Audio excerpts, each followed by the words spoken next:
नमस्कार, कशिश न्यूज देख रहे हैं आप डिजिटल प्लेटफॉर्म पर। आपके साथ मैं हूं दीपक शर्मा, बहुत ही महत्वपूर्ण जानकारी के साथ। और ये जानकारी जुड़ी है शिक्षकों से। जी हाँ, शिक्षकों के लिए आगे आने वाला साल कैसा होने वाला है, इस साल छुट्टियां कैसे होने वाली है। कशिश न्यूज ने इन संभावनाओं पर आपको पहले भी वीडियो बनाकर बताया था। शिक्षकों के स्कूल जाने की टाइमिंग को लेकर समस्या का समाधान भी सरकार तलाश रही थी। ये भी कशिश न्यूज ने आपको वीडियो बनाकर बताया था, पहले ही जानकारी दी थी। और साथ ही साथ इस वीडियो में हम आपको बहुत ही महत्वपूर्ण जानकारी दे रहे हैं। लेकिन उससे पहले हमारे साथ जो मेहमान जुड़े हैं उनका परिचय बता दें। हमारे साथ शिक्षक नेता आनंद पुष्कर जी हैं। आनंद जी, बहुत बहुत स्वागत है आपका हमारे इस लाइव सेशन में। और हम अपने दर्शकों को ये भी बताना चाह रहे हैं कि आनंद जी ये जानकारी भी देंगे कि जो नियोजित शिक्षक हैं, परीक्षा पास करके सरकारी कर्मी का दर्जा प्राप्त करने की आस लगाए बैठे हैं, उनकी आस सरकार कब से पूरी करने वाली है। तो सबसे महत्वपूर्ण हमारे इस वीडियो में यही होगा। लेकिन उससे पहले जो सरकार ने फैसला लिया है, कशिश न्यूज ने पहले जिससे आपको संभावना बता दी थी, उस पर बात कर लेते हैं। तो आनंद पुष्कर जी, सबसे पहले हम चाहेंगे कि जो नया कैलेंडर जारी हुआ है, उस पर हमारे दर्शकों को, खास तौर पर शिक्षक समूह को बताएं, क्या कुछ खास है। देखिए दीपक जी, सबसे पहले तो मैं आपको धन्यवाद दूंगा और आपके ही चैनल पे मैंने बात भी किया था। और बात जी। करने के क्रम में मैंने दो बातों की चर्चा आपके चैनल पे की थी। एक तो बात यह था कि मैं जब भी अपने क्षेत्र में भी जाता था और शिक्षकों से जब संवाद भी करता था, तो मैं स्पष्ट रूप से शिक्षकों को कहता भी था कि विद्यालय का समय 9:30 से 4 होना भी चाहिए। और हमारी पहल भी थी, इस पे हमने पहल भी किया और विद्यालय का समय में संशोधन भी हुआ, 9:30 से 4 हुआ। और उसी क्रम में जब अवकाश तालिका की बात आई थी, आपने देखा होगा कि 2023 में एक बड़ा व्यापक पूर्व एसीएस महोदय हुआ करते थे, जिन्होंने शिक्षकों की छुट्टी के साथ में उनके कैलेंडर के साथ में एक बड़ा खिलवाड़ कर दिया था, जिससे शिक्षक जो है मानसिक प्रताड़ना के भारी शिकार भी हो गए थे। उनके अंदर एक रोष की भावना भी उत्पन्न हो रही थी। और मैंने देखा कि जिस तरीके से 24 का कैलेंडर उन्होंने छेड़खानी किया, और अब मुझे डर था कि कहीं 25 के कैलेंडर में भी शिक्षकों के साथ कोई छेड़खानी नहीं हो। इसलिए मैंने तुरंत जो है विभाग में समन्वय स्थापित भी किया। और विभाग को भी और सरकार को भी मैं धन्यवाद देता हूं। और बिहार माध्यमिक शिक्षक संघ के हमारे संयुक्त सचिव हैं विनय मोहन जी, और कोषाध्यक्ष हैं प्रवीण कुमार जी, उनको भी मैं धन्यवाद देता हूं। उनसे मैंने उस कैलेंडर को मांगा और उन लोगों ने मुझे तुरंत कैलेंडर को दिया भी था, जो माध्यमिक शिक्षक संघ के साथ में बराबर जो कैलेंडर बनता है। तो मैंने पूर्व में भी इस बातों की चर्चा की थी कि सरकार को या विभाग को कभी कोई तकलीफ नहीं होगी जब वह शिक्षक नेताओं के साथ या संघ के साथ में समन्वय स्थापित करके अगर शिक्षक हित में कोई फैसला लेंगे, तो वह फैसला शिक्षकों के लिए बराबर लाभकारी होगा। और मैंने जैसे ही उस कैलेंडर को दिया भी, मैं उसी समय आपके भी चैनल पे स्पष्ट कर दिया था कि यथावत रूप से वह कैलेंडर रहेगा, क्योंकि यह पुरानी हमारी संघ के द्वारा और शिक्षकों के द्वारा, शिक्षकों के मंतव्य के द्वारा, विद्वान लोगों के मंतव्य के द्वारा वह कैलेंडर बनाया हुआ था। और वह कैलेंडर की सूची आज विभाग ने जारी कर दिया है। मैं विभाग को भी और सरकार को धन्यवाद देता हूँ।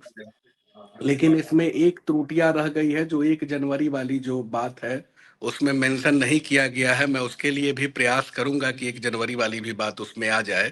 तो मैं तो यही कहूंगा कि, और लगातार भी यह चर्चा मैं करूंगा कि शिक्षक अपने दायित्व का निर्वहन बखूबी करते हैं, करते भी रहेंगे। शिक्षकों का काम है पठन पाठन का कार्य भी करना, और हम लोगों का काम है कि अगर कहीं भी उनके साथ में, छात्रों के साथ, शिक्षकों के साथ या अभिभावकों के साथ अगर कहीं कोई शोषण होता है या किसी तरह की कोई बात होती है, तो उनकी आवाज को एक सही मंच पे, एक सही प्लेटफॉर्म पे ले जाके पहुंचाना। और इसमें आप सबों की बड़ी महत्वपूर्ण भूमिका होती है दीपक जी। आप सब लोग भी लगातार हम इन तो बस सवालों को माध्यम है, उठाते आपकी हैं। बात सरकार तक और सरकार से जो सूचनाएं तैयार की जा रही हैं वो आप तक। और इस समन्वय में आप लोगों की क्या भूमिका है, इससे शिक्षक समूह को अवगत करा रहे हैं। आनंद पुष्कर जी, ये कैलेंडर के बारे में तो आपने बताया ही। हम चाहेंगे स्कूल की टाइमिंग को लेकर, जो 10 मिनट पहले पहुंचना, 10 मिनट बाद में आना, और एक अटेंडेंस को लेकर भी शिकायतें थी, लेकिन उस पर तो सरकार के द्वारा स्पष्ट किया गया है। और ये सही भी माना जा सकता है कि अगर आप नियमित तौर पर स्कूल पहुंच रहे हैं तो आपको हाजिरी बनाने में कोई गड़बड़ी नहीं करनी चाहिए और उसमें कोई आपत्ति भी नहीं होनी चाहिए। तो सरकार की ओर से इसमें कोई सुनवाई नहीं होगी, ये स्पष्ट किया गया। लेकिन स्कूल की टाइमिंग पर, संभावना पर हमने पहले भी बात की थी, तो उसमें क्या देख रहे हैं? देखिए, विद्यालय का समय तो बिल्कुल अब ठीक हो गया है, क्योंकि हमने जब हमारी मुलाकात जब माननीय मुख्यमंत्री महोदय से हुई थी, तो मैंने उनके स्मरण में एक ही बात को ला दिया था, वही अपर मुख्य सचिव भी थे।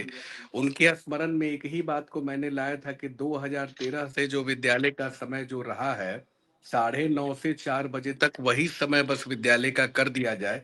इसमें कहीं कोई परेशानी की बात नहीं होगी, शिक्षक भी खुश होंगे, क्योंकि एक तो समय जो बन गया था 4:30 बजे तक का, और सुबह में 9 बजे से 4:30 बजे तक का, यह समय कहीं से उपयुक्त नहीं था।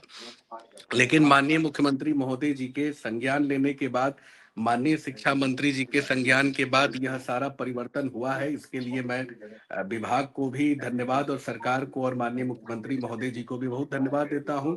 और आज की परिदृश्य में दीपक जी, आप देख रहे होंगे, आपको ज्ञात होगा, मैं पिछले कई वर्षों से लगातार इस सवालों की चर्चा भी करते रहा हूं और उठाते भी रहा हूं, बोलते भी रहा हूं, क्योंकि मेरे पिताजी लगातार शिक्षकों के लिए आवाज उठाते थे।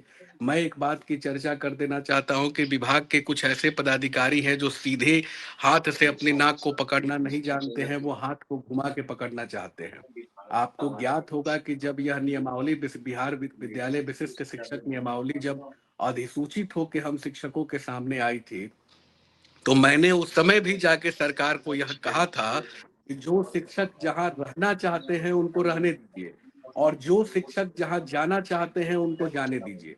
लेकिन मैंने देखा, और आपके भी मंच पे मैंने कई बार इस बातों की चर्चा की, कि आप किसी शिक्षक को जबरदस्ती भेजने का फैसला मत लीजिए। आप किसी को जबरदस्ती जो है, कि आप कह रहे थे कि आप पदस्थापित होइए, और नियमावली में भी आपने प्रोविजन ला दिया था कि आपके पदस्थापन के बाद आप राज्यकर्मी का दर्जा आपको मिलेगा। यानी कि कहीं ना कहीं आप जबरदस्ती बराबर वो शिक्षकों के साथ कर रहे थे। लेकिन उस परिदृश्य में मैं बिहार के माननीय मुख्यमंत्री महोदय जी का धन्यवाद देता हूं, जिन्होंने अपने एक कलम से उन्होंने स्पष्ट रूप से कह दिया कि जो शिक्षक जहां रहना चाहते हैं वहीं रहते हुए राज्यकर्मी का दर्जा हासिल करेंगे। इन बातों की चर्चा हम लोग लगातार करते थे। कई बार मैंने माननीय मुख्यमंत्री महोदय को भी इसका संज्ञान दिया, माननीय विजय चौधरी महोदय को भी मैंने संज्ञान दिया, और मीडिया के माध्यम से भी लगातार इन सवालों को उठाते भी रहा हूं। लेकिन चलिए, शिक्षा विभाग के पदाधिकारी देर से ही जागे लेकिन दुरुस्त जागे। कम से कम यह बात उनके दिमाग में आई कि हम जो नियमावली बना रहे हैं वह कुछ ना कुछ गड़बड़ हो रहा है, जनता के हित में नहीं हो रहा है। और बाद में उन्होंने अपने फैसले को बदला। माननीय मुख्यमंत्री महोदय जी के रिकमेंडेशन के बाद वो फैसले उनके बदले। लेकिन अब तो एक बात और भी है दीपक जी, आपको मैं बताना चाहता हूं कि इसमें थोड़ा सा विभाग अभी विलंब कर रहा है। जैसे 20 तारीख को ही माननीय मुख्यमंत्री महोदय ने जब घोषणा कर दिया कि जो भी शिक्षक जहां है वहीं रहते हुए वो सरकारी कर्मी का दर्जा हासिल करेंगे, तो मेरा यही ध्यान शिक्षा विभाग को है, आकृष्ट कराना चाहूंगा। और मैं जाके भी उनको कहूंगा कि जब से यह नियमावली दिसंबर में अधिसूचित हुई है कैबिनेट से, आप अधिसूचना के तिथि से ही शिक्षकों को सरकारी कर्मी का दर्जा आप दे बिल्कुल दीजिए। आनंद जी, तो यही मैं जब सवाल पूछना चाह रहा था कि कई हमारे शिक्षक मित्र हैं, वो कहते हैं कि कई तकनीकी समस्याएं हो जाएंगी अगर तारीख आगे बढ़ गई, तो सीनियरिटी जूनियरिटी का प्रॉब्लम हो जाएगा, फिर वेतन भुगतान से संबंधित और आगे उनके कार्य प्रणाली में जो तकनीकी चीजें होती है उनमें दिक्कतें होंगी। तो ये एक जल्द से जल्द निर्धारित किया जाना जरूरी भी है।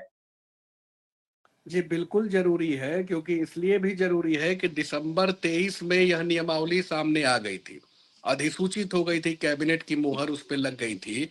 लेकिन उसमें एक क्लॉज जो पाठक जी ने लिख दिया था, पूर्व अपर मुख्य सचिव ने, कि पदस्थापन के बाद इसके चलते इतनी समस्या हुई, इतना विलंब हुआ, और शिक्षक तो फरवरी महीना से असक्षमता उत्तीर्ण करके लोग बैठे हुए, 1,80,000 शिक्षक आज तक वो राज्यकर्मी का दर्जा नहीं हासिल कर पाए। तो मेरा कहना यही है।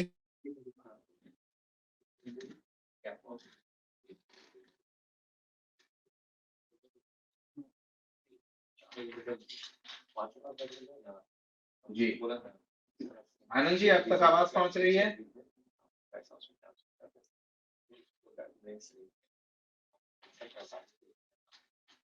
चलिए तो आनंद पुष्कर जी हमारे साथ जुड़े हुए थे, इतनी महत्वपूर्ण जानकारी हमारे साथ साझा की है और उन्होंने शिक्षकों की इस जो बात है, इस समस्या है, उससे सरकार को अवगत कराने की जानकारी हमारे साथ साझा की है। तो हम उम्मीद करते हैं कि नियोजित शिक्षक जो सरकारी कर्मी का दर्जा देने संबंधित तमाम अर्हताओं को प्राप्त कर चुके हैं, उनकी शिकायतों को दूर किया जाएगा, उनकी समस्याओं का समाधान किया जाएगा। तो आनंद पुष्कर जी हमारे साथ जुड़े चुके हैं।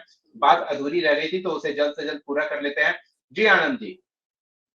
देखिए, उसमें मैंने उस समय भी विभाग को भी यह संज्ञान में दिया था और सरकार को भी दिया था, और मैं तो यही कहूँगा कि जो भी हमारे शिक्षक हैं, जिनको सरकार का मंतव्य था और हम लोगों ने इसकी आवाज़ को प्रमुखता के साथ उठाया था, और 2017 से जो सरकार का संकल्प था कि मैं भी जो है इन शिक्षकों को, बिहार के शिक्षकों को सरकारी कर्मी का दर्जा दूँगा, और बिहार के माननीय मुख्यमंत्री महोदय जी के पहल के बाद जो है 2023 से, जब से यह विशिष्ट शिक्षक की नियमावली आई है, तब से विभाग को उनको सरकारी कर्मी का दर्जा दे देना चाहिए। और 20 तारीख को जब माननीय मुख्यमंत्री महोदय ने इसकी पहल कर दी है, उसकी घोषणा उन्होंने कर दी है, तो मुझे लगता है कि दिसंबर 2023 से ही उनको सरकारी कर्मी का दर्जा देना आनंद चाहिए। जी, और मुझे लगता है जो शिक्षक जन आप जो प्रयास कर रहे हैं कि इसमें एक रूपता बनी रहे, पदस्थापित व्यक्ति किस दिन होता है, उस दिन से अगर तारीख गिनने लगे तो आगे पीछे होगा, लेकिन अगर एक रूपता होनी चाहिए और वो एक रूपता आपने जो सलाह दी है, उस सलाह को अमली जामा पहनाने से ही संभव हो पाएगा। देखिए, बिल्कुल संभव होगा, क्योंकि विशिष्ट शिक्षक की नियमावली जो बनाई गई है उसमें विभाग ने भी लिखा है कि प्रशिक्षित वेतनमान से ही आपकी वरीयता का निर्धारण किया जाएगा। यानी कि शिक्षकों को जब से वेतनमान मिला है तब से उनकी गणना की बात चल रही है, और मैं तो 2020 की नियमावली भी विभाग को संज्ञान में देते रहा हूं और दिलाऊंगा भी, जिस नियमावली को मेरे पिता स्वर्गीय श्री केदारनाथ पांडे जी ने बनवाया था शिक्षा विभाग से कह के, और लगातार जिस सवालों की चर्चा जो है बिहार विधान परिषद में वो उठाते भी थे, क्योंकि 14 वर्षों के बाद शिक्षकों के लिए एक सेवा शर्त नियमावली बनी थी। और सेवा शर्त नियमावली 12 का 7वां कंडिका में आप देखिएगा, उसमें प्रोविजन है सेवा की निरंतरता, जिसमें स्पष्ट रूप से है कि अब से जो भी नियुक्ति होगी शिक्षकों की, उसमें उनको सर्विस कंटिन्यूटी का लाभ दिया जाएगा। तो मेरे समझ से वह जो नियमावली, जो सेवा शर्त नियमावली 20 की बनी है, जो विभाग ने बनाया था, सरकार ने ही बनाया है, तो उसी नियमावली को बस लागू करना है। सर्विस कंटिन्यूटी, जब से वो पुराने समय से नियुक्त हैं, उनकी नियुक्ति तिथि की गणना को करते हुए आप जो है उनको सरकारी कर्मी का दर्जा आप दे दीजिए। इसमें कहीं कोई इफ बट की बात नहीं है, बस यह करने का फेरा है। और मुझे लगता है कि विभाग को अब इसमें कहीं विलंब नहीं करना चाहिए, यथाशीघ्र, क्योंकि माननीय मुख्यमंत्री महोदय जी का रिकमेंडेशन है इसमें। इसीलिए विभाग को यथाशीघ्र जो है इन सब सारी चीजों की प्रक्रिया को पूरा कर लेना चाहिए, और पूरा करके नोटिफिकेशन को जारी कर देना चाहिए, क्योंकि आज की परिदृश्य में शिक्षक भी सरकार के हैं, और माननीय मुख्यमंत्री महोदय ने ही दिया है, वही दिए भी हैं और आगे भी वही देंगे, क्योंकि उनकी ही बहाल किए हुए सारे उनके परिवार के सदस्य हैं, शिक्षक हैं, और चलिए इनको आनंद भी जी, इतनी विश्वास महत्वपूर्ण बातें आपने हमारे साथ है। साझा की है और शिक्षकों की समस्या से सरकार को और सरकार को निर्णय लेने में सहयोगात्मक आपकी भूमिका रहती है। तो हम चाहेंगे, हमारे कुछ मित्रों की भी शिकायत सामने आई थी, हम उससे आपको भी अवगत कराना चाहेंगे और हम ये भी जानना चाहेंगे कि उससे संबंधित अगर कोई जानकारी आपके पास है तो वो, और वो है जो स्पेशली एबल्ड बच्चों के लिए जो शिक्षकों की नियुक्ति होती है, प्रक्रिया आगे बढ़ गई थी लेकिन फिर हॉल्ट हो गई है।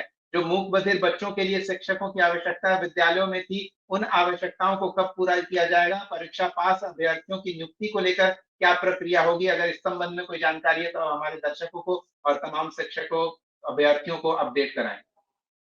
देखिए, इस पे हम लोग लगातार विभाग को यह संज्ञान देंगे, जिन्होंने यह सवाल को रखा है, मैं उनको धन्यवाद देता हूँ। और वो व्यवस्था तो बनी हुई भी है, उस व्यवस्था पे हम सरकार का अवश्य ध्यान आकृष्ट भी करेंगे, और हम बात भी करेंगे, सरकार तक उनकी बातों को पहुंचाएंगे भी। चलिए, बहुत-बहुत धन्यवाद इस सहयोगात्मक रवैये के लिए आनंद पुष्कर जी, हमारे साथ जुड़ने के लिए भी आपका बहुत-बहुत धन्यवाद।